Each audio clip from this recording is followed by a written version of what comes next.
Olha que dizer profundo e verdadeiro de Harry Overstreet. O homem é um ser que vive de relacionamentos. E por meio de relacionamentos, e se torna ele mesmo através de ligações com aquilo que é diferente dele. E se torna ele mesmo através de ligações com aquilo que é diferente dele mesmo. Ele cria ligações através daquilo que é diferente de si próprio. Entende? Sempre deveremos ter em mente que não estamos sozinhos, mas que temos relacionamentos e vínculos de interdependência e de responsabilidade com um número infinito de pessoas e que estamos unidos por numerosos fios, invisíveis, porém reais, com os nossos semelhantes. Vivemos em um mundo de influências recíprocas, mesmo que nem sempre tenhamos percepção disso. Vivemos, prestem atenção, em um mundo de influências recíprocas. Nós estamos constantemente cruzando os nossos pensamentos e sentimentos, direto e reto. O homem, portanto, deve autorrealizar-se, individualizar-se, isto é, desenvolver-se segundo as suas exigências e qualidades individuais, mas também deve saber inserir-se na sociedade e criar para si relacionamentos certos com os outros. Isso é fundamental. Isso é fundamental.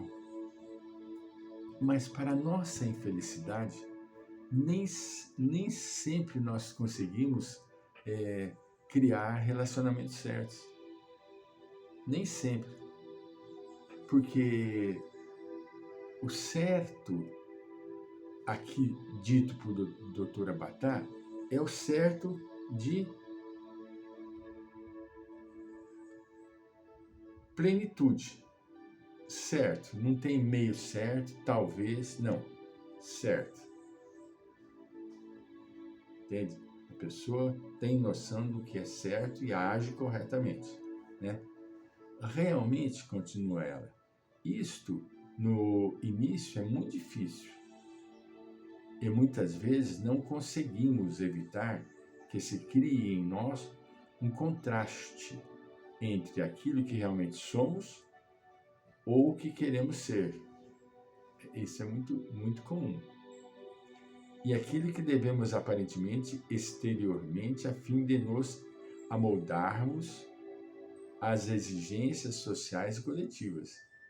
Algumas vezes, não sabendo como resolver esse contraste, somos constrangidos a recorrer a um compromisso e criamos para nós mesmos uma personalidade social que não corresponde plenamente à nossa individualidade. Isto, Jung vai dizer aqui.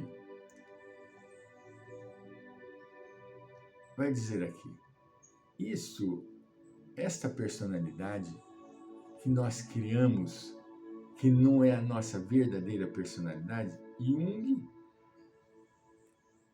chama de persona, ou seja, a máscara.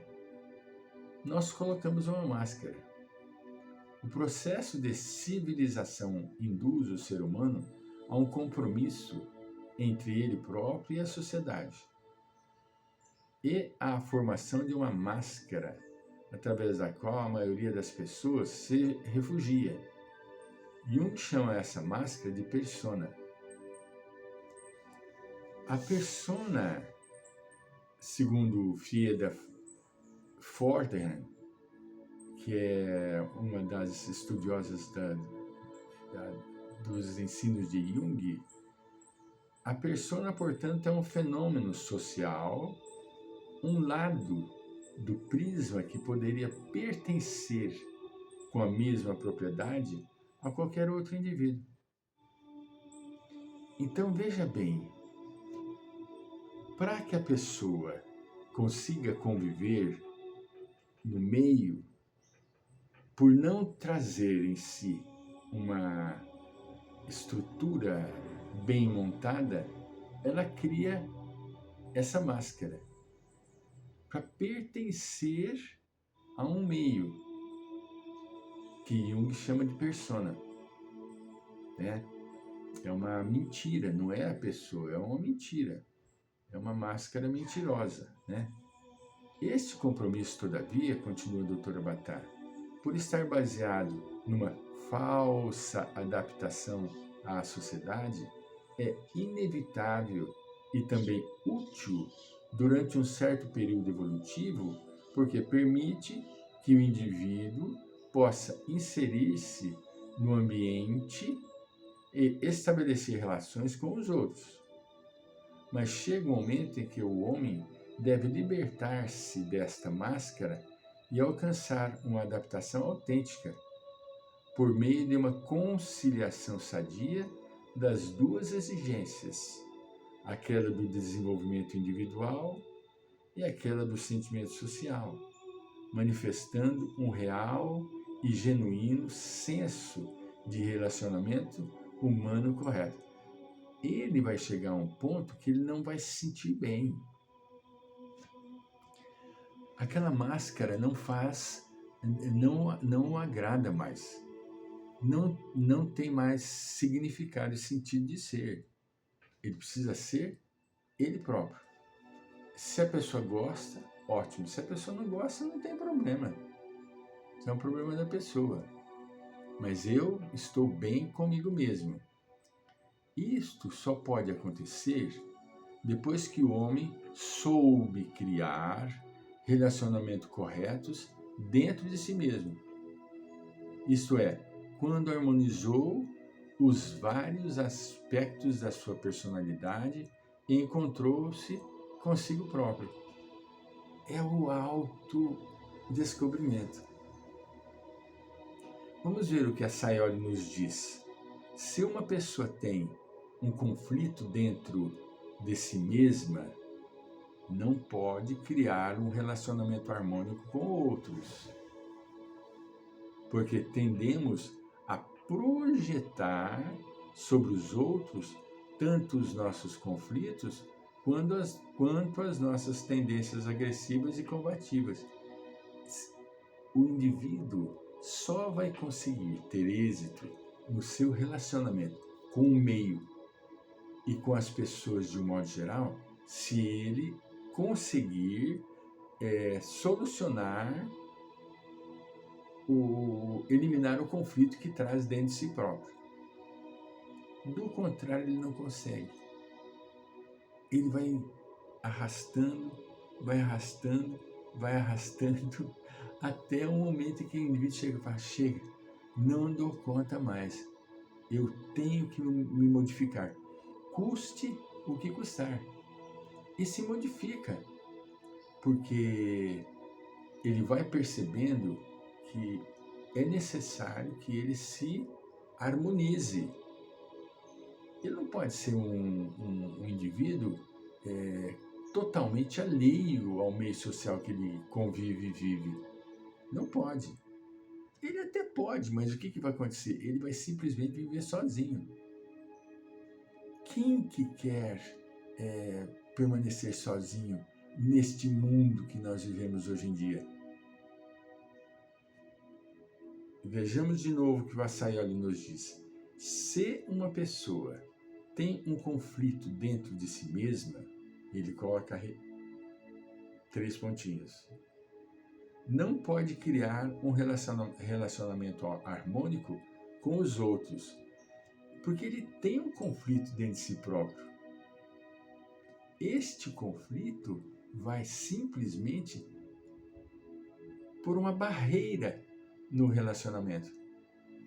Ele vai projetar nas pessoas a sua disfunção, o seu desalinho, o seu desequilíbrio. Ele não pode criar um relacionamento harmônico com os outros, porque tendemos a projetar. Isso é comum, isso não é uma doença, é uma coisa que é contagiosa, não, isso é um distúrbio natural da nossa formação psíquica, que vem lá da infância.